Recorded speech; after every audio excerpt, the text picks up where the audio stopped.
Dad! Take her to the hospital. Mom is. With a trembling voice, Andrew desperately pleads into his smartphone. I was crouched down due to the water breaking, unable to move from the spot. At times like this, a young child can only think of his father. But the reply that came back from John over the phone was cold. I'm on a company trip, so I can't. Saying that, John laughs with a smirk. The guy who frequently tells transparent lies such as company trip. Help! Help us! Finally, Andrew started crying. Furious anger overwhelmed me. John abandoned me when my water broke. Moreover, ignoring Andrew's desperate plea was unforgivable.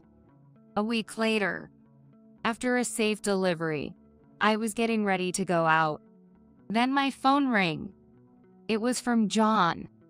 As I was busy, Andrew answered the call for me. Where's Mom? Andrew said clearly. We're about to bury right now. What? A flustered John. What do you mean? Hey, Andrew. Andrew ignored John's shouting and hung up the phone. Let's go, Mom. Right? We had a job to do. I took Andrew and headed to a certain place. What we were about to do was our little act of revenge. My name is Hannah Martinez.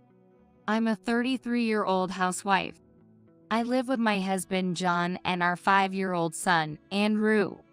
After John goes to work and Andrew goes to kindergarten, my days are filled with housework. When that's done, it's finally my time. I stream videos as a hobby. The content is simple, recipes and parenting tips, just little tidbits from a housewife. It started as a way to kill time. John had been living away from home for a solo work assignment, and I started this during my free time. But lately, I've gained more subscribers than I thought. Parenting and housekeeping hacks must resonate with my viewers, who are fellow moms. That's why even after John returned from the solo work assignment, I find time to keep streaming. Streaming these videos has become a small joy in my daily life. Then one day, I found out I was pregnant. We had been thinking about a second child, so this was welcome news. John and Andrew were happy too. Names for the baby, preparations for baby clothes. There was a lot to think about. Looking back, I was probably too excited about being pregnant again after so long. That's why I didn't notice sooner. The nightmare that was eating away at our family had already begun. It was a typical weekend morning. After breakfast, while John was on his smartphone, Andrew ran up to him. Hey Dad, let's play treasure hunt. Treasure hunt is one of Andrew's favorite games lately. We bury treasure somewhere and then John and I try to find it. It was a typical peaceful weekend. That's what I thought, but John quickly hid his smartphone and yelled with glaring eyes. Shut up. Dad's busy. Go away. His tone was so harsh that I couldn't help but speak up. Hey, there's no need to talk like that. I'm dealing with work calls. I can't get anything done with all this noise. Work, you're just fiddling with your phone on a weekend morning. John snapped back even more harshly at my words. It's business communication. Work is piling up, you get that? You wouldn't understand. You're just a carefree housewife. What's that supposed to mean? With a snort, John stormed out of the room. Feeling the tense atmosphere, Andrew began to cry. I rushed over to Andrew. I'm sorry, Andrew. Dad was probably just in a bad mood. But he wasn't always like this. Before the solo work assignment, he often looked after Andrew.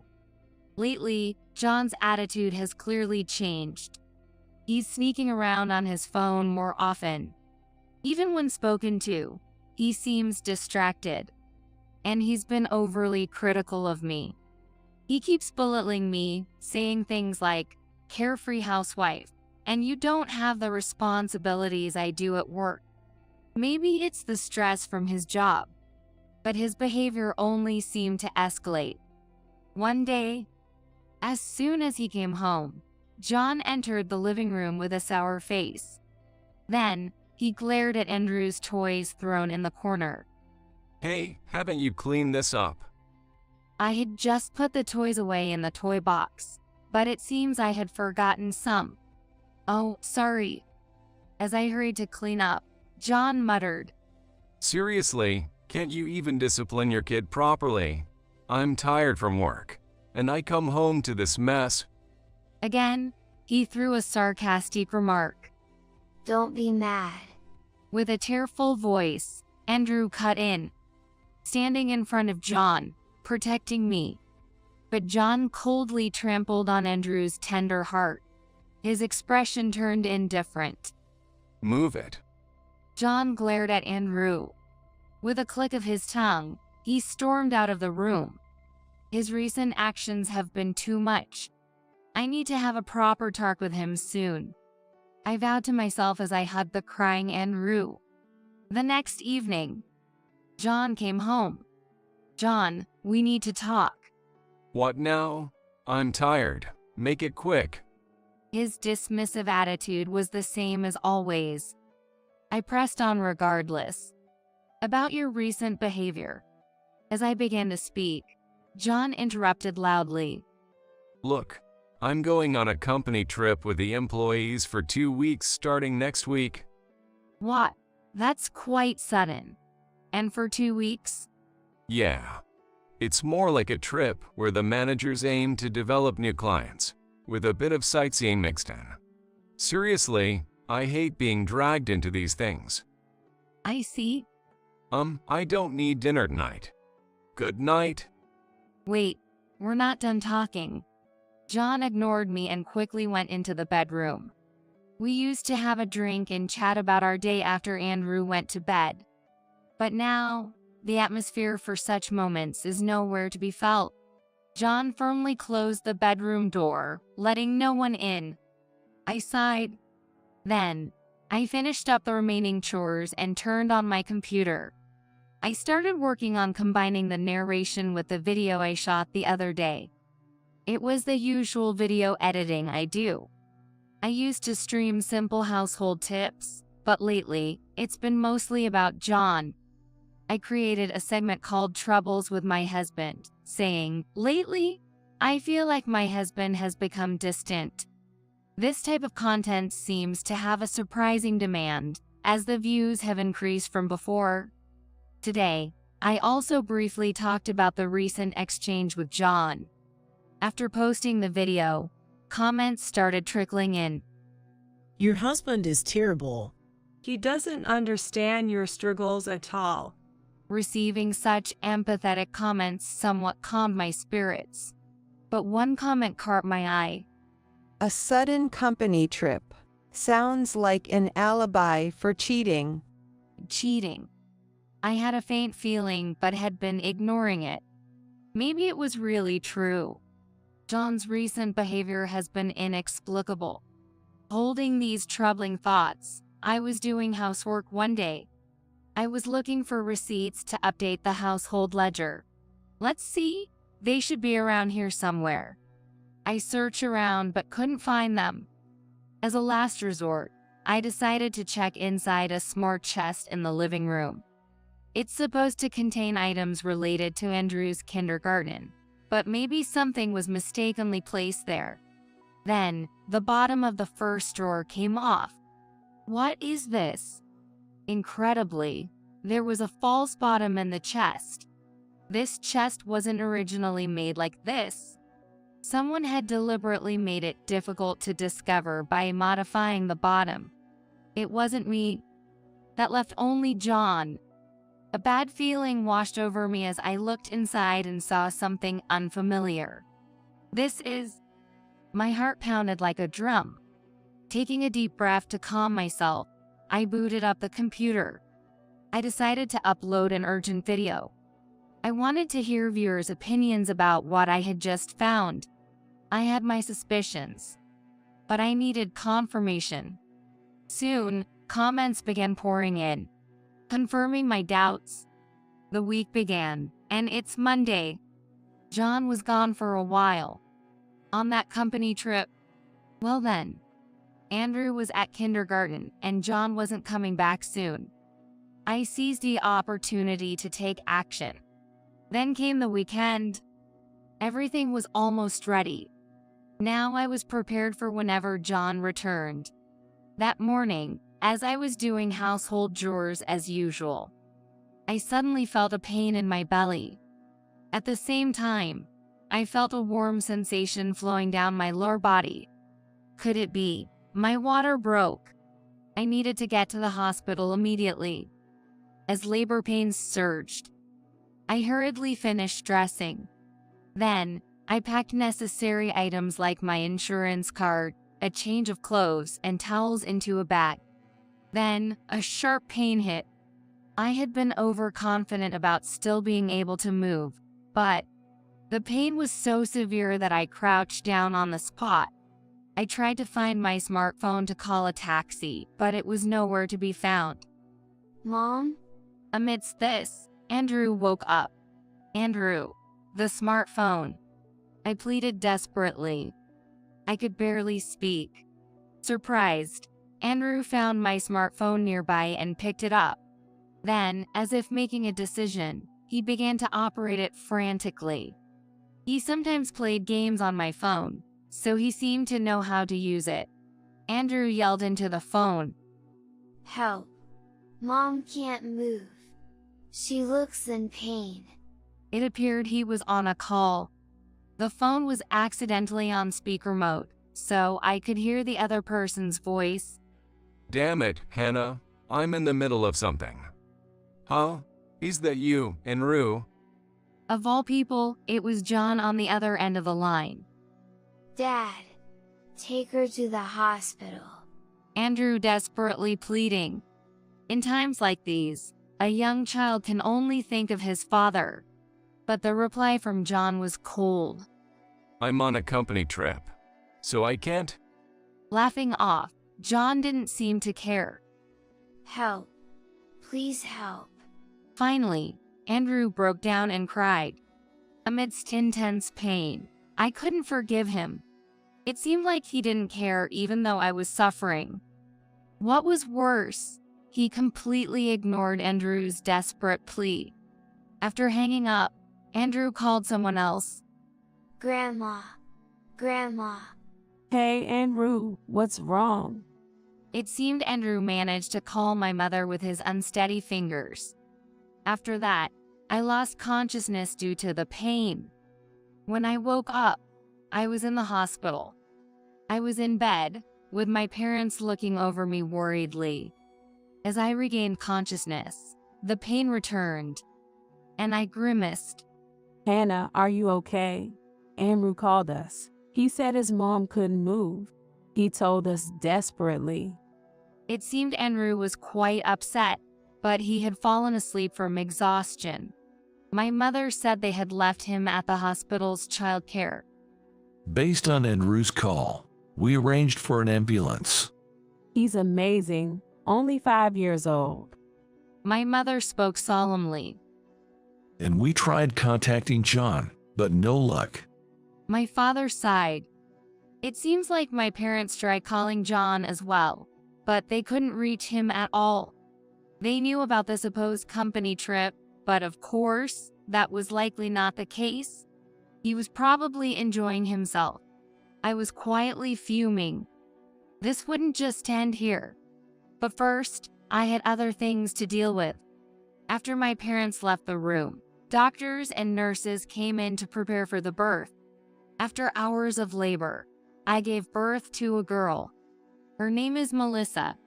Hearing Melissa's vigorous cries seemed to release me from all the tension. I fell asleep. When I woke up, a whole day had passed. Having slept, I felt somewhat better. I sent John an email informing him of the birth, but no reply came. Driven by his desires, he likely had no thoughts of his wife and child. As expected, It was infuriating. But he would face hell when he returned from his fun company trip. Imagining John's face then, I smirked. Thanks to my parents' care, I recovered well. On the day of my discharge, Andrew, who had been staying at my parents', came with them. Hey Mom, are you all better now? Andrew looked at me worriedly. Yeah, I'm all good now, I answered with a smile. I had caused so much worry lately. I hugged Andrew and stroked his head. Hey, how about we play treasure hunt next time? Andrew suggested innocently. Sure, it's been a while. What should we bury? Well, Andrew whispered secretly into my ear. I was so shocked by his words that I lost mine. A week later, my phone vibrated. Mom, your phone is ringing. Andrew called out. I was just getting ready to leave and replied, just leave it, I can't pick it up now. But Andrew stared at the screen and answered a call. From afar, I heard a muffled male voice. It seemed to be John. Hey, Hannah. Oh, it's Andrew. I'm coming home tomorrow. Where's Mom? We're about to bury. What? John sounded confused by Andrew's words. What do you mean? Hey, Andrew. Let's go, Andrew, I said to Hema, and Andrew smiled and hung up the call. We had a job to do. Andrew and I left to take care of some business. By the time we returned home, the sun had set. Postpartum, my body was completely exhausted. Since Andrew had fallen asleep, I left him and Melissa with my parents, who lived nearby. There was still something I needed to finish. I decided to wait for John's return. Early the next morning, the front door burst open. Hannah, where are you? A panicked John entered the living room. He hesitated, looking back and forth between me and the chest in the corner. I smiled. You're late. I just finished burying it yesterday. What? What are you talking about? Andrew said something about burying too. Burying? At my words, John turned pale. I know about the ring hidden there, planning to propose to your mistress. It even had your names engraved. How thoughtful. I pointed to the chest, and John turned even paler. How did you? I knew everything. It started with a video stream. I discussed my husband's recent odd behavior online, and viewers suggested he might be cheating. Then, that ring emerged from the false bottom of the chest. It was a brand new piece from a famous brand, engraved with both of their names.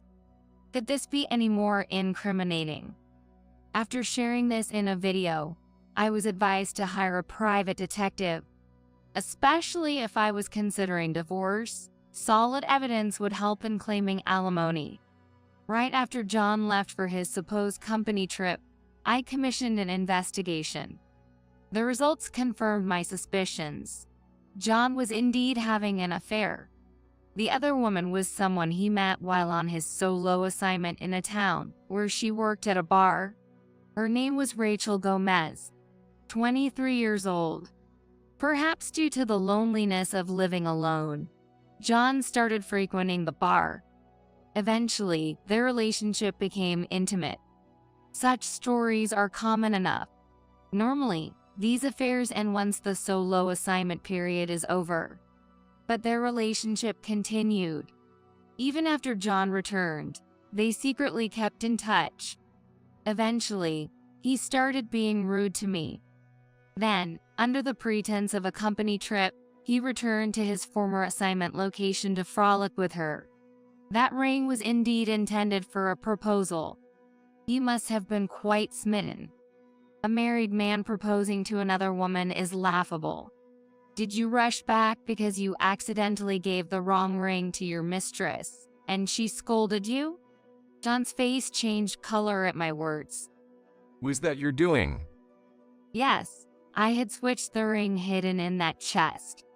I anticipated he would give it to his mistress during the trip, so I replaced it with my own wedding ring.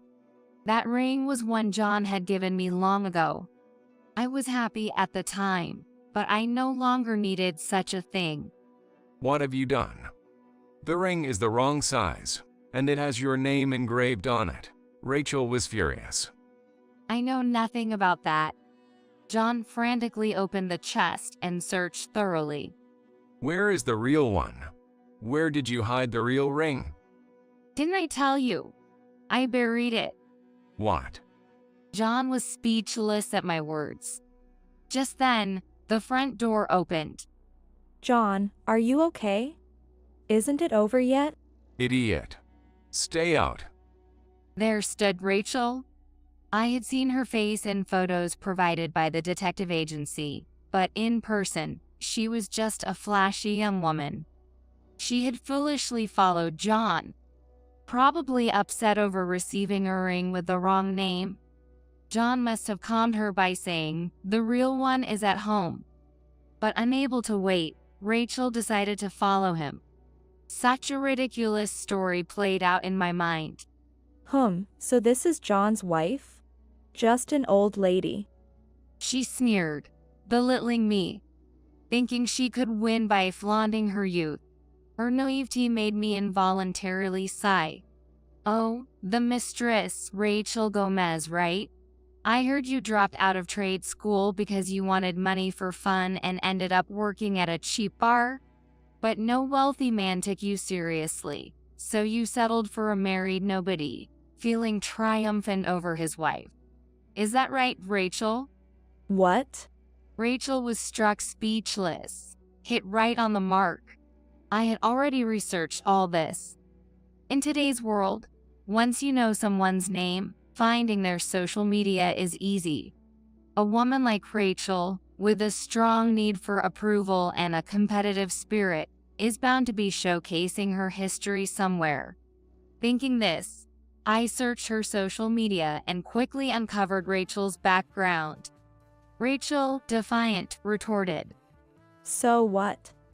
I'm the one John loves. He proposed to me, and I got the ring I wanted. Just divorce him already. "I didn't need to be told. I'm planning on divorcing. I can't stay with someone like this anymore." John and I had been married for 5 years. We were blessed with a child, but his infidelity during his solo assignment, his disregard even during my pregnancy, and ultimately his treatment of me and Andrew. There's no point in continuing a marriage like this. Ever since I discovered the affair, I had decided to divorce him. By the way, aren't you going to look for that very important ring? Where did you hide it? Hide it? That sounds so sinister. Today, Andrew and I went for a walk at the beach for the first time in a while. We played a treasure hunt game there. It was so much fun. John's face turned pale at my words. You didn't bury it there, did you? He muttered, trembling, and then suddenly rushed outside. Hey, John, where are you going? Rachel followed him. I quickly stepped outside from the front door too. The place we buried it was about a 20-minute walk away. I gripped my smartphone tightly and walked briskly. It was the local beach. Upon arrival, the two were frantically digging up various spots in the sand. It's not here. Where the hell is it? It was an expensive ring. What are you doing? Find it quickly. They were panicking like fools. I leisurely filmed the scene with my smartphone. Apparently too distracted by their panic, they didn't notice me filming from a distance. The sight was so ridiculous. I couldn't help but burst into laughter. This beach was a place our family of 3 frequently visited. Here, we often played treasure hunt. Andrew would bury treasures in the sand, and John and I would search for them. The treasures varied, but were usually things Andrew treasured. Things like toy cars and cicada shells seemed like things boys would enjoy. However, today, the buried item was the real ring that John intended to give to Rachel. When Andrew recently said, "Let's play treasure hunt," and I asked, "What shall we bury?" he immediately replied, "A ring." I was startled, and Andrew explained, "I know. Dad has been looking at a ring and smiling recently." "What are you talking about?" Andrew had been observing John closely. John must have been daydreaming about his mistress while looking at the expensive ring he had splurged on. "That ring is important to Dad, right? If we bury it, maybe he'll come back to find it. Maybe he'll come back to being the dad he used to be." Andrew's eyes sparkled with hope.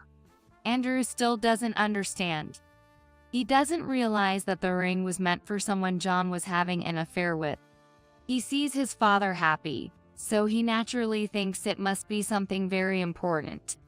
He hopes finding it might change his recently moody father back to the kind dad he used to be. Andrew's pure heart touched me deeply. And so, we had just buried the ring here on this beach.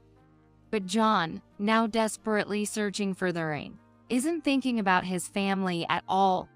He's just trying not to upset Rachel. As I filmed, I realized tears were streaming down my face. I couldn't forgive John for destroying our family. It's a harsh reality for Andrew, but John is probably not coming back to us. Later, I went home to edit the footage. The video amusingly captured the two frantically searching for the ring. Thanks to the sound capturing app, I got perfect audio too. I blurred their faces at the end and added narration. Our family's history, the treasure hunts Andrew loved, and how John's selfish affair led to the family's breakdown. I kept all names anonymous. I clicked and uploaded the finished video. With the title, "I buried the ring my husband planned to give to his mistress." Instantly, the views shot up. Comments flooded in. "Your husband is the worst. Poor kid," mostly condemning John and Rachel. As I scrolled through the comments, the exhausted pair returned. "We finally found it, buried in the damn beach." The ring is all dirty with sand now. What are you going to do about it? They clamored noisily. John was holding the sandy ring and a tattered piece of paper. "This paper was in there too. It's filthy." He casually threw it in the trash without a second thought. "Don't you get it?" I said coldly, looking at John. I retrieved a paper from the trash and spread it out. It was crumpled, but it was a drawing by Andrew, with crayons. It showed our family of 4, all smiling. John seemed to realize what it depicted only after looking closely. He couldn't bear a word. John's face showed a complex mix of emotions. "This is Andrew's feelings. You trampled on his wish for a smiling, happy family, sneaking around, having an affair, neglecting your family. You are truly despicable. I can never forgive you." The living room fell silent at my loud voice. Rachel also looked guilty.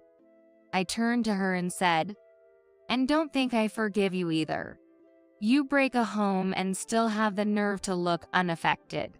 I will fight against someone who hurts children, thoroughly." With that, I glared at them both. Where's Andrew? How is the baby doing?" John asked in a cracked voice, finally showing concern for his children. But it was too late. They're at my parents' house, considering you ignored Andrew and the baby while fussing over that ring. You have the nerve to ask that now. Well, you won't be seeing them anymore. "That's outrageous. I am their father." What? A father, after completely neglecting the kids and being engrossed in your affair? Who are you kidding? I don't even want to see your faces. Just get out. Both of them were completely intimidated by my fury. Let's just go, John. "All right. I'll leave for today. Hannah, I'll contact you when things have calmed down." John and Rachel awkwardly left the house. retreating quietly. This will likely lead to divorce discussions. I'm determined not to lose. I clenched my fist as if to pump myself up. Later, although it took time, the divorce was finalized successfully. Despite John's cold head saying, "I want to make things right," I, of course, ignored him. It must have been just a momentary lapse of judgment. He would likely cheat again. It was obvious. As evidence, he seems to have started cohabiting with Rachel while talking about getting back together with me. He wanted to keep both me and Rachel, perhaps trying to maintain a good image as a father to Andrew and Melissa. There's no way I would allow that. Of course, I demanded a hefty alimony. John, desperate, asked to make payments in installments, but I refused that too. I demanded payment in full, due to a concern I had. The video I uploaded went viral beyond expectation. It received millions of views and was spread by various media outlets. Even though I blurred everyone's identities, some viewers are skilled at identifying people from subtle clues. John and Rachel were identified from subtle clues such as the condition of the coastline and their reflections in the window glass. Articles started appearing one after another. Worst husband John Martinez works at Southern Trading. The mistress, Rachel Gomez, is a hostess at a bar, known for targeting married men in the past. Once it started, there was no stopping it. John's deeds became known to his company. Apparently, he had been neglecting his work because he was spending time at Rachel's place during his solo assignment. This led to his reassignment to this branch. Moreover, he had already used up his paid leave when he lied about the company trip to visit Rachel. He had lied about being ill to get his absences excused, which was eventually discovered. Naturally, John was fired. Once that happens, naturally, the paycheck won't come in. It was good that I had collected the alimony up front. Then there was child support. This was a concern, but John's parents agreed to pay it until John found a new job. However, John's reputation was now widely known, making reemployment difficult for a while. It was his own doing. I also demanded alimony from Rachel, but she had quit her job at the bar and wasn't working. In a panic, Rachel and John started uploading couple videos, attempting to capture their daily lives. It was meant to stream the daily lives of couples, but it ended up fueling the fire. Couple of homewreckers, the worst. Shameful. These two are unbelievably thick-skinned. They were criticized heavily and soon stopped. Perhaps they thought it would be as easy as my video had made it seem. Without proper planning and merely trying to earn money, they were bound to fail.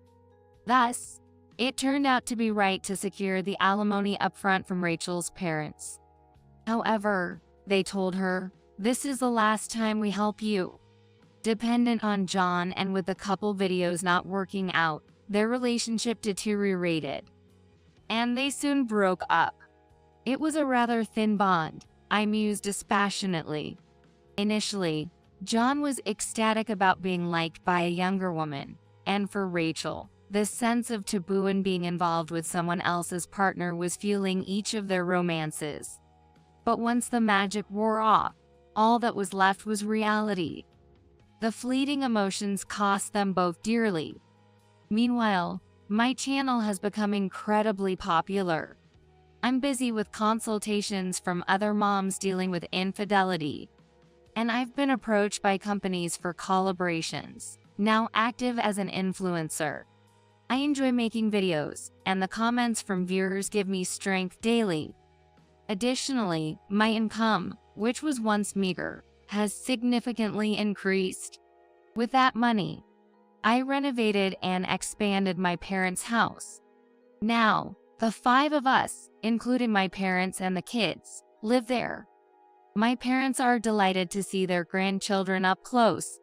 Andrew has grown up and become much stronger recently. Melissa's also growing up healthy and plays well with Andrew. There's just one thing that bothers me. I haven't let John meet the kids since then.